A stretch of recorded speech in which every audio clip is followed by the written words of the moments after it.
Depuis la nuit des temps, les hommes se sont toujours fait la guerre. D'abord entre membres d'une même famille, puis entre compatriotes et enfin entre nations. Pourtant, le point de départ de tous ces conflits réside peut-être plus profondément dans la nature même de la condition humaine, dans les replis profonds, impénétrables du cœur humain. On dit que le premier affront au libre arbitre fut commis avant même le premier voyage de l'embryon, avant même la création de la terre elle-même, dans l'avant-vie des âmes voguant dans les espaces célestes. L'aube de la guerre, selon certains, a été créée par un ange déchu, coupable d'avoir opposé son orgueil à Dieu. Dans l'ancienne Babylone, à une époque tellement lointaine, on ne sait exactement de quel millénaire il s'agit, on commença la construction de la tour de Babel. Ce devait être la plus grande réalisation de la race humaine. Une tour si haute que son sommet toucherait les cieux et qui prouverait ainsi au monde la supériorité de leur race. Mais l'ironie du sort voulut que la tour ne soit jamais achevée.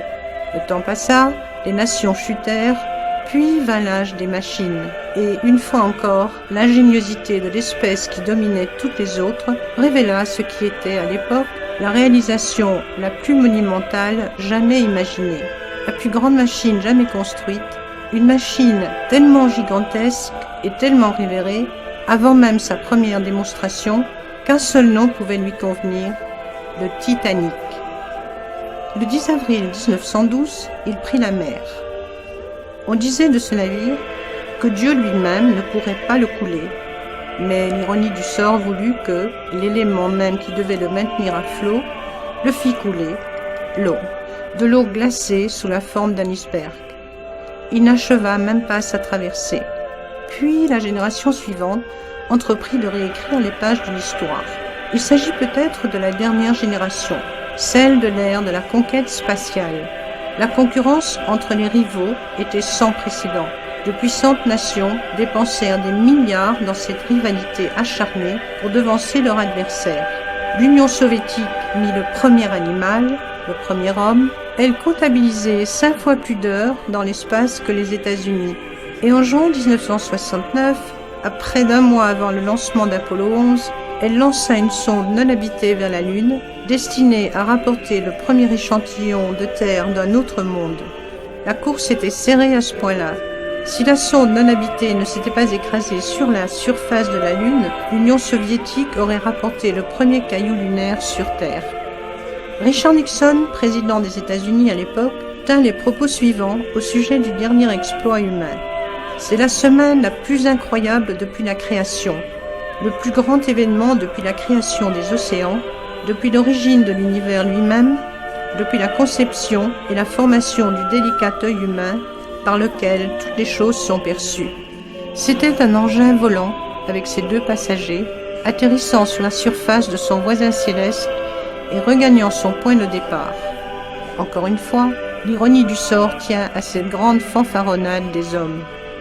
La construction de la plus haute tour, dans le seul but de se distinguer des autres, ne fut jamais achevée. L'incroyable machine que Dieu lui-même ne devait pas pouvoir toucher ne termina jamais son premier voyage. Et finalement, la plus grande réalisation de l'humanité, l'orgueil de tout un peuple, l'événement de l'histoire de l'humanité qui suscite le plus de fierté, l'homme sur la Lune.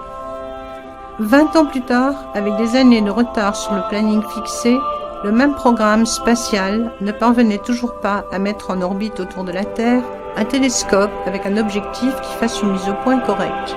Et pourtant, 2 années plus tôt, une mission 100 fois plus compliquée réussit à la première tentative. Grâce à une analyse approfondie des motivations de la diligente administration Nixon, grâce à un examen critique de la couverture médiatique, entièrement contrôlée par le gouvernement, et à de nouvelles images inédites de l'équipe d'Apollo 11, mettant en scène une partie de leur mission, nous souhaitons vous présenter en détail ce qui pourrait bien être la plus grande conspiration gouvernementale de tous les temps.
Dr Von Braun, d'après vous, où en sommes-nous par rapport aux Russes et pensez-vous que nous pourrons jamais rattraper leur avance? Je suis convaincu que dans le domaine spatial, les Russes sont en avance sur nous, en particulier en matière de capacité de transport de large masse, et qu'en ce moment, notre problème n'est pas tant de les rattraper, mais tout d'abord d'atteindre la vitesse de travail dont ils ont déjà fait preuve. Lorsque nous arriverons à courir aussi vite qu'eux, il restera encore un énorme fossé entre nous et eux, et seul l'avenir nous dira si nous arriverons à combler ce fossé. Nous ne pouvons pas et n'entrerons jamais pleinement dans cette course tant que nous aurons des objectifs à court terme. Nous ne devons pas nous fixer de terme à nos objectifs. Le terme de nos objectifs doit être porté aussi loin que nous pouvons l'imaginer à tout moment. Mais pour l'instant, nous avons besoin d'un programme sur 10-12 ans dont le but ultime est d'assurer la présence de l'homme dans l'espace, faute de quoi nous aurons de sérieux problèmes. Je pense qu'avant la fin de cette décennie, cette nation doit s'atteler à l'objectif d'envoyer un homme sur la Lune et le ramener sain et sauf sur Terre. Nous devons assurer notre prééminence dans l'exploration pacifique de l'espace en nous concentrant au cours de cette décennie sur la réalisation d'une expédition vers la Lune. T-minus 60 seconds and counting. We passed T-minus 60. 55 seconds and counting. Neil Armstrong reported back when he received the good wishes. Thank you very much. We know it will be a good flight. Good luck and Godspeed. 40 seconds away from the Apollo 11 liftoff. All the second stage tanks now pressurized. 35 seconds and counting. We are still go with Apollo 11. 30 seconds and counting.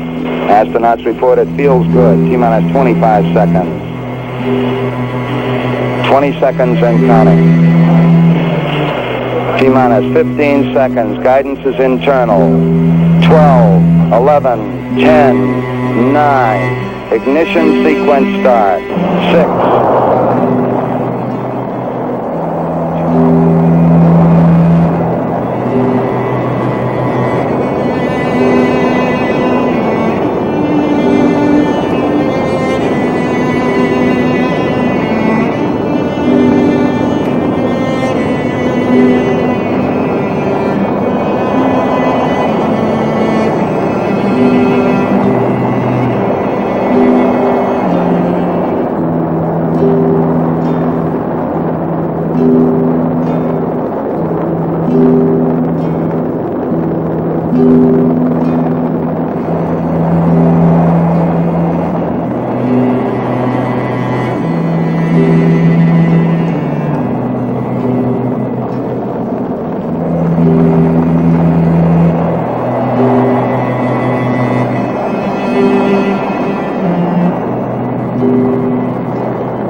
Le grand public ignore que très haut, au-dessus de la Terre, débutant à 1600 km d'altitude et couvrant 40 000 km, se trouvent des bandes mortelles de radiation appelées les ceintures de radiation de Van Allen.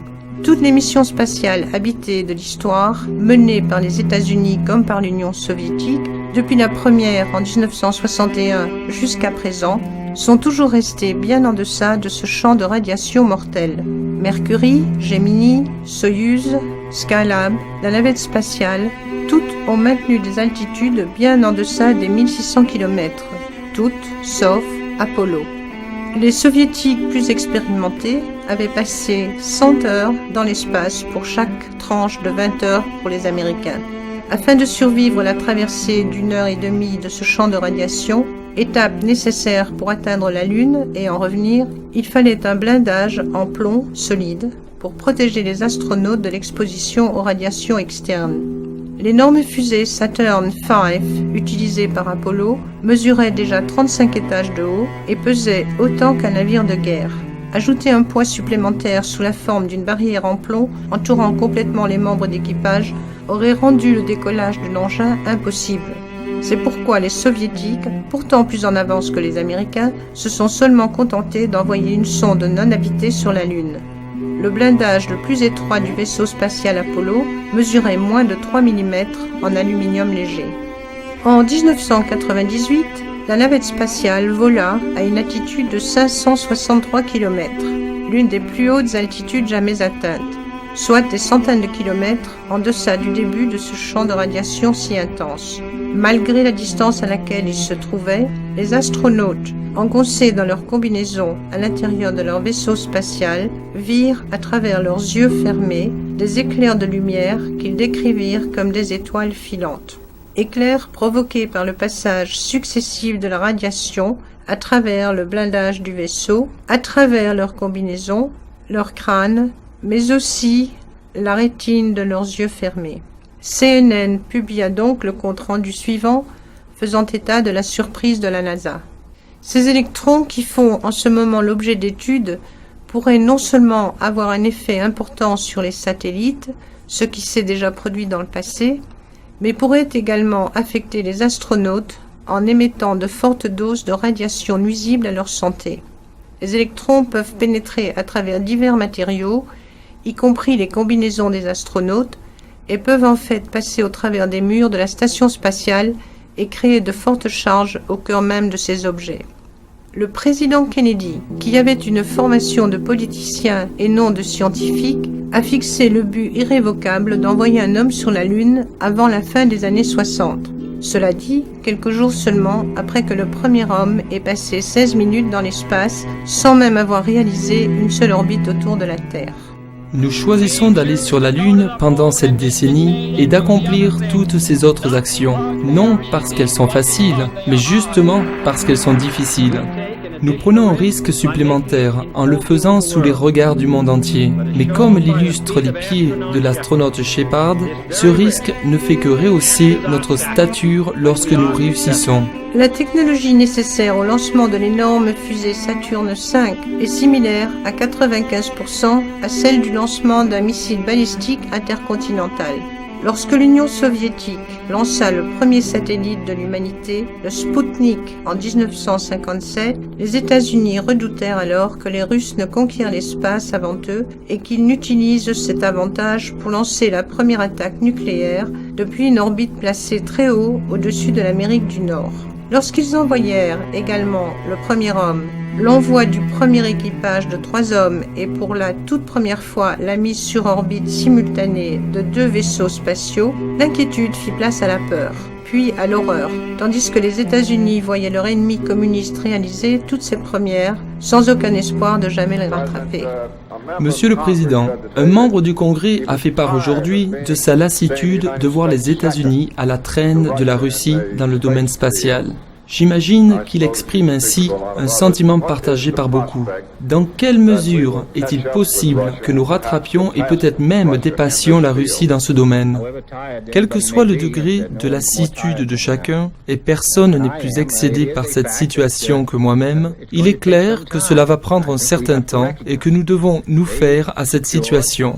Ils ont réussi à fabriquer ces grosses fusées d'appoint qui leur ont permis d'être les premiers à lancer Spoutnik et à envoyer un homme dans l'espace. Nous allons être en mesure, je l'espère, de mener à bien nos efforts cette année tout en portant l'attention nécessaire à la sécurité de l'homme qui sera choisi pour cette mission. S'il était impossible de battre les Soviétiques dans la course à l'espace, qui était de facto une course aux armements technologiques, que pouvait-on faire ? Comment l'Amérique parviendrait-elle à déjouer la menace d'un armement supérieur?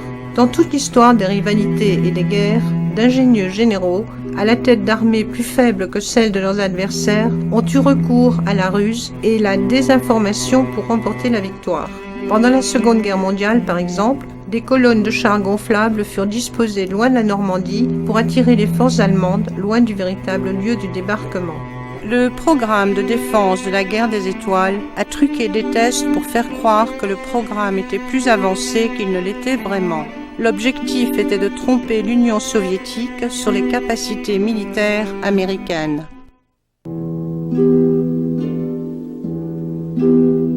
De toute évidence, il n'était pas possible de ne tromper que les soviétiques sur les capacités stratégiques américaines pendant les années 60, tout en parvenant à informer secrètement 200 millions d'Américains de la vérité.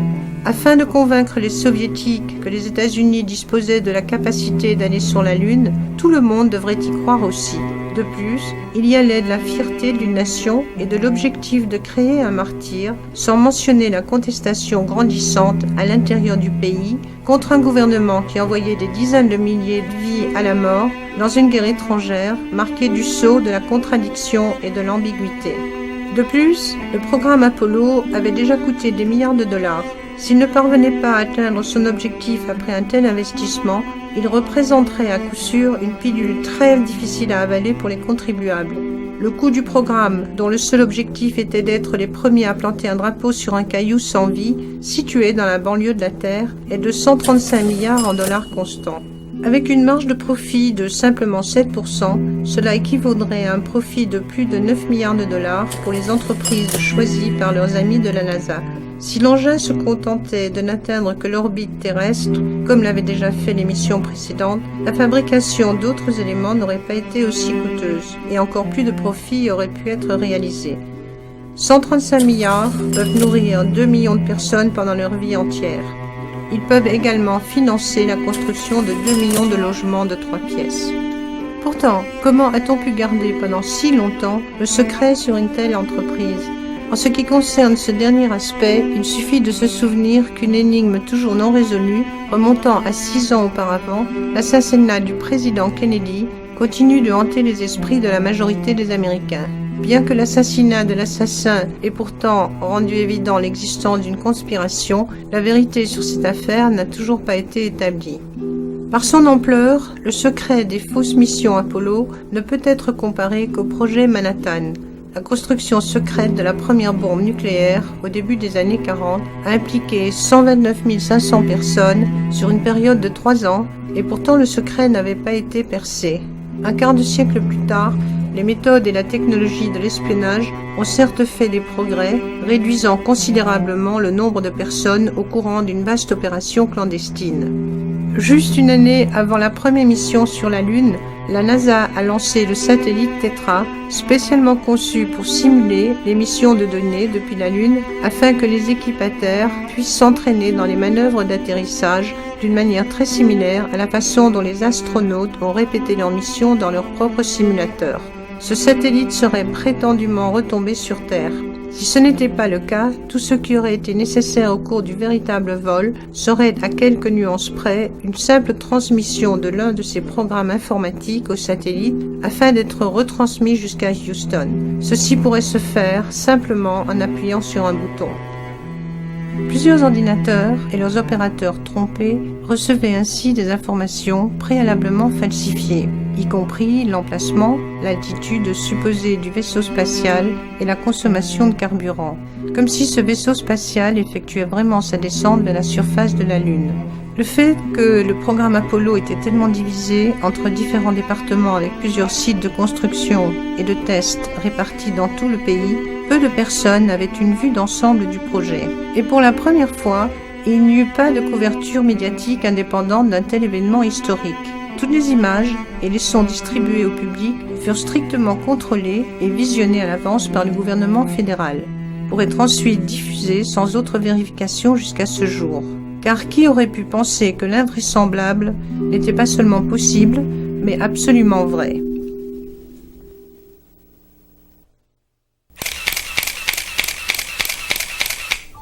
Et les photographies, que nous disent-elles? Notre bureau a demandé à 3 reprises au Bureau des Relations publiques de la NASA de lui fournir toutes les photos prises par les astronautes sur la surface de la Lune pendant le voyage inaugural d'Apollo 11. Nous avons reçu de nombreuses photos en double exemplaire. En tout, moins d'une vingtaine de photos furent retrouvées, même après une enquête sur le terrain, dans les locaux du Bureau des archives de l'Agence spatiale. Cela est plutôt surprenant, compte tenu de l'importance historique de l'événement. Ces photographies étaient exactement pareilles à celles qui circulaient année après année à l'occasion de l'anniversaire de l'événement. On estime que rien qu'au cours des 60 premières minutes passées sur la Lune, dans de telles circonstances, de nombreuses autres photos auraient dû être prises. Un autre élément surprenant est la rareté des photographies du pionnier de la mission, Neil Armstrong. Il s'agit de la plus grande réussite de l'histoire de l'humanité, marquant ainsi l'avènement d'un nouvel âge de lumière scientifique. Pourtant, nous n'avons de lui qu'une seule photo, en gros plan, sur la Lune. Là, à côté de ce reflet fantomatique, celle-ci prise par un appareil photo automatique monté sur le côté du module lunaire. Peut-être avait-il oublié qu'il avait attesté de l'authenticité de l'événement en apposant sa signature sur cette plaque gravée par le gouvernement fédéral. En fait, plus de 30 ans après cet événement, mis à part la conférence de presse initiale de la NASA et les quelques brefs discours occasionnels faits lors de l'anniversaire des événements, au cours desquels peu de questions étaient autorisées. Il n'a jamais accordé d'interview filmée à personne, à aucun moment. D'un point de vue analytique, il faut avoir une bonne connaissance du jeu des lumières et des ombres si l'on veut rechercher des anomalies photographiques. Lorsque les objets sont éclairés uniquement par le soleil, comme sont censées l'être toutes les scènes sur la Lune, le matériel d'éclairage est non seulement impossible à utiliser, il est également inutile en plein soleil et dans ce cas, quel que soit l'endroit où l'on se trouve, toutes les ombres sont parallèles les unes aux autres et ne se croisent jamais, comme l'illustre cet exemple. Sur les photographies rarement vues, obtenues auprès d'un site d'archives de la NASA, rarement utilisées, il est clair que ces scènes sont éclairées à l'aide d'une lumière artificielle. Ces ombres, qui se dessinent selon des angles différents, prouvent le recours à une seconde source de lumière. De plus, le soleil ne pourrait causer une tache de lumière isolée comme celle-ci. Seule une lumière artificielle le pourrait. Là encore, des ombres qui se croisent et une autre tache de lumière. Et la même chose encore, ici et là. Il est simplement impossible que cette image ait été prise sur la Lune à la lumière du soleil. Ici, les ombres apparaissent aussi noires que dans un four. Et pourtant, là, alors qu'il est complètement dans l'ombre, l'astronaute est éclairé comme un sapin de Noël. Comment est-ce possible? Et cela sur la face ombragée du module lunaire? Sur cette photographie agrandie d'Apollo, cette pierre ressemble beaucoup à un accessoire en papier mâché à cause de ce pli ici sur lequel on peut voir la lettre C. Dans les diffusions ultérieures de la même image, la lettre a disparu. Elle aura probablement été effacée lors du travail d'édition. Ici, un réticule, probablement imprimé sur l'image directement à partir de la plaque du film et qui devrait donc toujours apparaître au-dessus des objets de la photographie. Apparaît derrière l'objet dans cette scène, montrant clairement que cette photo est un montage de 2 photos. Quelqu'un a apparemment oublié de créer un cratère de mise à feu sous le moteur de poussée de plus de 4500 kg du module lunaire. Pourtant, durant les tests au sol, on s'était vivement inquiété du risque que le véhicule spatial aurait pu tomber dans le trou créé par le moteur lors de sa descente. Dans ces agrandissements, on dirait que le module lunaire a simplement été placé là. Il n'y a même pas le moindre grain de poussière lunaire sur la plateforme d'atterrissage. Tous les vols spatiaux suivants se devaient donc de présenter la même anomalie, laquelle fut expliquée par l'effet de l'absence d'atmosphère. Et les étoiles dans tout cela? Sur la Lune, où il n'y a pas d'atmosphère, elles devaient constituer un spectacle incroyable. Pourtant, dans toutes leurs missions, les astronautes n'en font que très rarement mention. Il est certain que créer une peinture murale avec toutes les constellations correctement placées dans le ciel aurait été virtuellement impossible à réaliser avec précision, et encore moins de manière réaliste. Un astronome amateur compétent aurait été capable d'attirer l'attention sur la moindre erreur de position. La solution? Ne parler des étoiles à aucun moment. Dans la conférence de presse de retour sur Terre, ce fut la seule question à laquelle Neil Armstrong répondit en disant qu'il ne se souvenait plus. En regardant le ciel, avez-vous pu voir les étoiles dans la couronne solaire malgré l'éblouissement? Nous n'avons jamais réussi à voir les étoiles à l'œil nu, sans matériel optique, depuis la surface de la Lune ou sur la face éclairée de la Lune.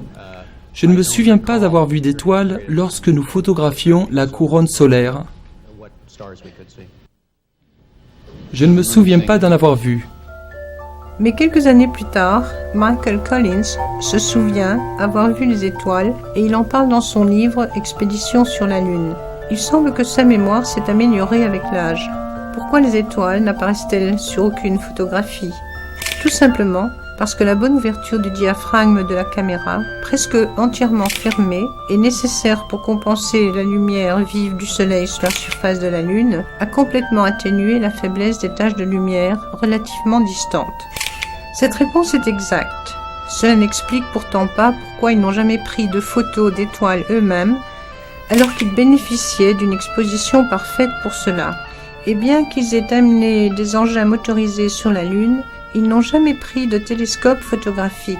S'ils l'avaient fait, ils auraient pu voir plus loin dans l'univers ce que personne n'a jamais fait auparavant. S'ils avaient pris un télescope sans être réellement sur la Lune, ils auraient dû imaginer des galaxies encore inconnues et ainsi courir le risque de voir la preuve révéler un jour qu'elle n'existait pas. Quel est le prix de 3 engins motorisés lunaires en dollars d'aujourd'hui? Près de 60 millions de dollars chacun, bien qu'ils contiennent moins de pièces qu'une Jeep. Où allait donc tout cet argent? Et puis, il y a le drapeau, flottant dans le vent, et cela au moins 2 fois sur la Lune dépourvue d'atmosphère. Nous pouvons seulement supposer que la plupart des missions ont été filmées à l'intérieur d'un bâtiment par peur d'une reconnaissance aérienne ou par satellite d'une nation hostile. On a probablement dû retirer le système de climatisation des sacs à dos afin de permettre aux astronautes de bouger sans tomber. À cause des studios surchauffés par le système d'éclairage, les astronautes ont dû avoir très chaud à l'intérieur. Si tant est que c'étaient bien les astronautes, parce qu'après tout, on ne voit jamais leur visage. C'est probablement l'énorme quantité d'air conditionné nécessaire qui causa un courant d'air. Ici, le monteur a coupé la bande pour passer à un plan fixe du drapeau juste au moment où l'effet devient visible. Cette prise n'a pas été vérifiée, ce rare clip obtenu il y a plusieurs décennies ne fut jamais rediffusé par peur des progrès cinématographiques qui auraient décelé cette anomalie. Il est relativement facile de reproduire la sensation de rebond et de flottement dans les mouvements des astronautes grâce au ralenti. Vous regardez des scènes qui ont été diffusées il y a plus de 30 ans. Maintenant, regardons-les à nouveau à une vitesse 2 fois plus rapide. On s'aperçoit qu'en fait, les astronautes sont toujours sous l'emprise de la gravité terrestre et qu'ils ne quittent pas plus le sol qu'ils ne le feraient sur Terre. Ces images, rarement diffusées à la télévision, montrent clairement que l'équipage d'Apollo 11 a emporté avec lui dans sa mission une caméra vidéo couleur de haute résolution. Pourtant, les seules images diffusées en direct depuis la surface de la Lune furent celles tournées avec une caméra noir et blanc, de faible définition. En fait, les chaînes de télévision se sont plaintes parce qu'en plus de cela, elles étaient forcées de filmer les images depuis un téléviseur de projection d'une technologie vieille de 30 ans et parce qu'elles n'étaient pas autorisées à filmer en source directe, ce qui dégrada encore la qualité et la clarté des images. Peut-être était-ce précisément l'effet recherché par la NASA et le gouvernement fédéral. Après tout, c'était une première. Peu importe l'endroit où il se trouvait, il valait mieux commencer la première mission avec des images troubles et de nombreuses coupures que de montrer trop de détails d'une scène truquée. Et voici finalement l'élément le plus accablant. Juste avant le bouclage de ce documentaire, parmi toutes les bandes filmées d'Apollo 11 demandées à la NASA pendant une période de 5 ans, nous avons découvert un joyau, un vieux rouleau de pellicule reçu par erreur.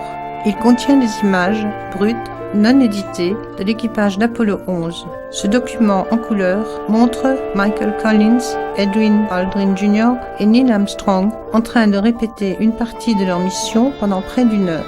Il contient également des enregistrements audio exceptionnellement clairs, des discussions en coulisses sur les techniques utilisées afin de produire une image truquée représentant la Terre à distance dans le but de convaincre le téléspectateur de l'authenticité d'un voyage au-delà de l'orbite terrestre et de la possibilité pour les astronautes de survivre au passage du champ des radiations des ceintures de Van Allen.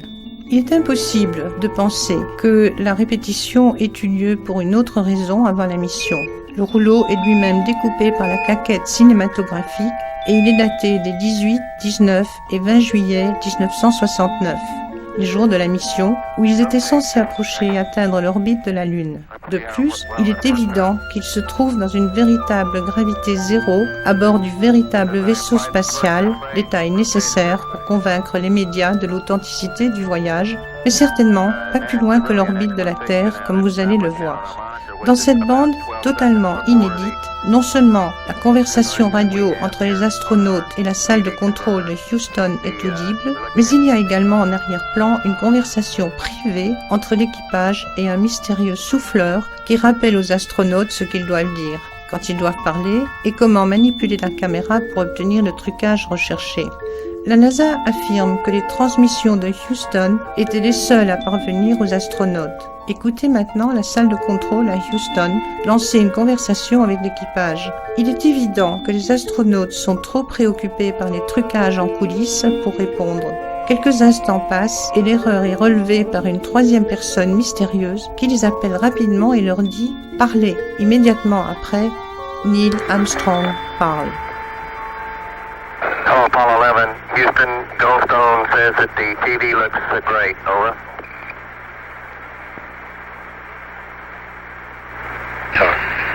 Okay, Roger. We're coming in on Earth.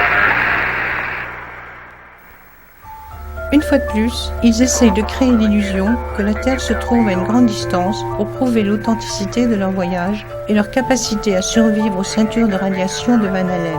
Il ne faut pas oublier non plus que seulement 20 secondes environ de ces images brutes ne furent jamais diffusées au public et que ces conversations sur la supercherie étaient censées rester privées.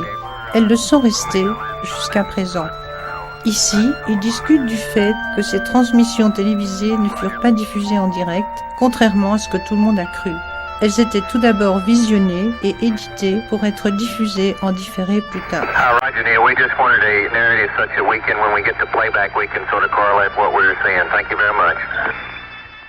Ici, ils discutent du fait qu'ils ont éteint les lumières et ont bloqué ainsi la pénétration de la lumière du soleil dans le vaisseau spatial par les autres fenêtres afin d'empêcher tout reflet d'éclairer le mur du vaisseau au premier Very plan. good. Well, we shut out the sun coming in some of the other windows into the spacecraft, so it's looking through the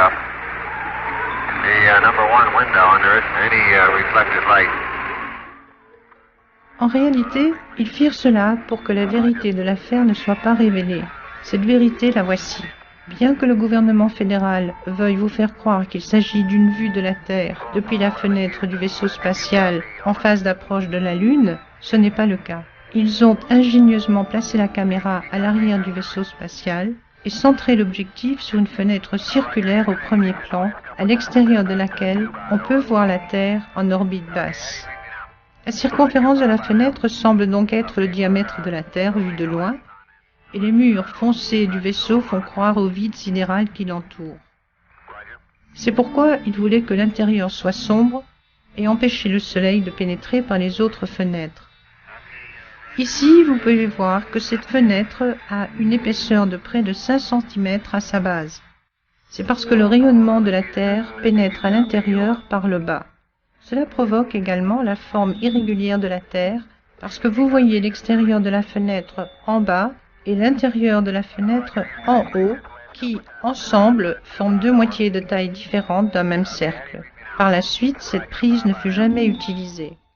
Lorsqu'ils ont amélioré cette prise de vue, un morceau de matériau noir, en forme de croissant, fut inséré légèrement dans la fenêtre pour créer l'illusion de la ligne du terminateur terrestre qui sépare le jour et la nuit.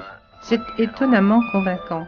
Durant ce plan, destiné à être monté et diffusé plus tard aux téléspectateurs du monde entier, et daté du 18 juillet 1969, Neil Armstrong s'incrimine lui-même lorsqu'il déclare être à 208 000 km dans l'espace, soit à mi-chemin de la Lune, ce qu'indiquent également les registres de la NASA de ce jour-là, alors qu'en réalité, il se trouve en orbite basse autour de la Terre, à seulement quelques centaines de kilomètres. Roger, Houston, Apollo 11. Calling in from about 130,000 miles out. Ici, durant un autre plan qui devait également être diffusé après contrôle, Neil Armstrong trompe les téléspectateurs en expliquant comment l'image est produite en plaçant l'objectif de la caméra contre la vitre de la fenêtre, puisqu'il devait produire l'impression qu'ils étaient bien à cette distance de la Terre. We only have one window that has a view of the Earth, and it's filled up with a TV camera. Si, comme il le dit, le cadre de la fenêtre était entièrement rempli par la caméra de télévision, alors le bras de l'astronaute n'aurait pas pu tenir entre la caméra et la fenêtre, comme c'est clairement le cas ici dans cette chute. South America becomes invisible just off beyond the Terminator or inside the shadow. Vous pouvez également remarquer comment l'astronaute faisant fonctionner la caméra réagit à cette erreur en essayant de faire un travelling arrière, zoom arrière. See white bands of major cloud formations across the Earth. And Voici un plan dont il pensait qu'il n'était pas filmé et encore moins bon à diffuser parce que l'objectif faisant un zoom arrière et révèle à l'intérieur avec les astronautes au travail. Apparemment, le bouton arrêt de la caméra s'est relâché sans que personne ne s'en rende compte. Voici la lumière diffuse de travail qu'ils utilisaient pour voir les boutons de contrôle de la caméra, mais pas pour éclairer le mur du vaisseau spatial.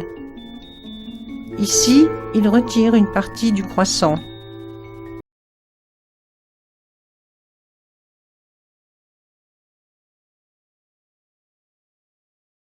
Finalement, le diaphragme s'ouvre et par la fenêtre, vous voyez l'emplacement de la caméra et la Terre très brillante et toute proche. Voici la claquette cinématographique du 19 juillet et le même trucage le 19 juillet. Puis, le 20 juillet, et l'âge truqué le 20. Plus tard, dans la soirée, on annonça qu'ils avaient marché sur la Lune.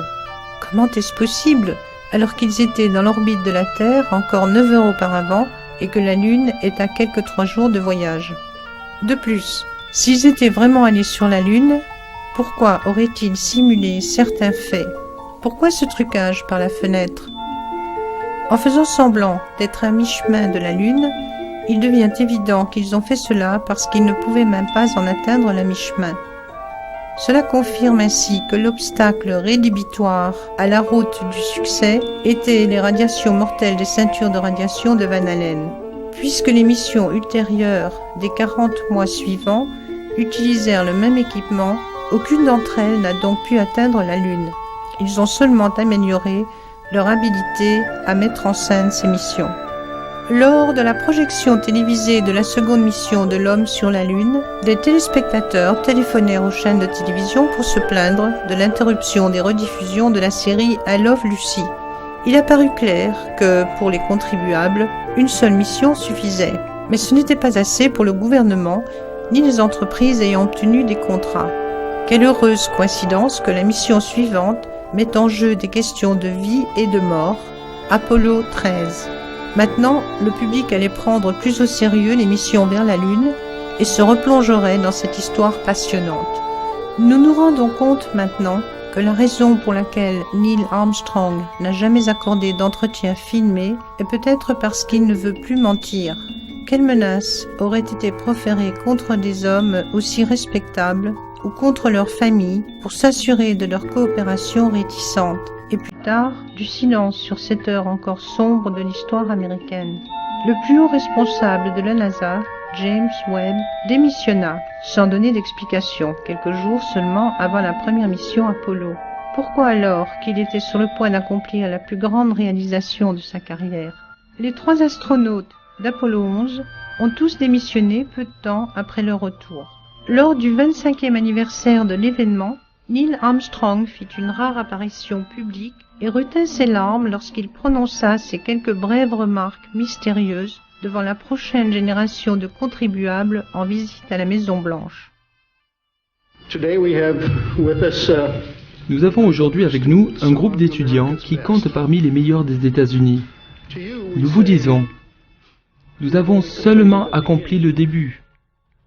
Nous vous laissons avec beaucoup à faire. De grandes idées restent encore à découvrir, des découvertes à la portée de ceux qui peuvent abattre les remparts de la vérité. one of truth's protective layers. Ce rempart, c'est lui.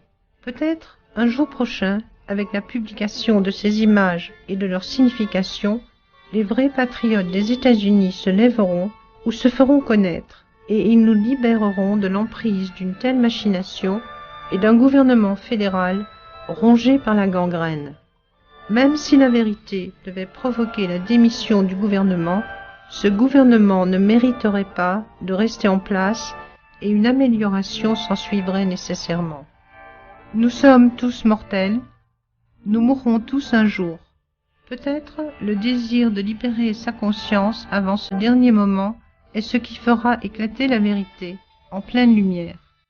Peut-être devrions-nous faire esprit de civisme et amnistier ce crime et d'autres crimes de l'histoire en échange d'aveux des personnes impliquées avant que la vérité ne disparaisse avec celle-ci. Pourquoi doit-on attendre jusqu'en 2017 pour pouvoir ouvrir les dossiers de l'assassinat de Kennedy? Peut-être que les archives ne seront même pas ouvertes à ce moment-là, puisque la loi qui stipule l'ouverture des archives se fait avec la clause suivante, citation, « à l'exception des documents certifiés pour délai supplémentaire par le président ». Ceux qui pensent que les citoyens sont trop immatures pour la vérité sont trop immatures pour le pouvoir. La vérité nous libérera toujours.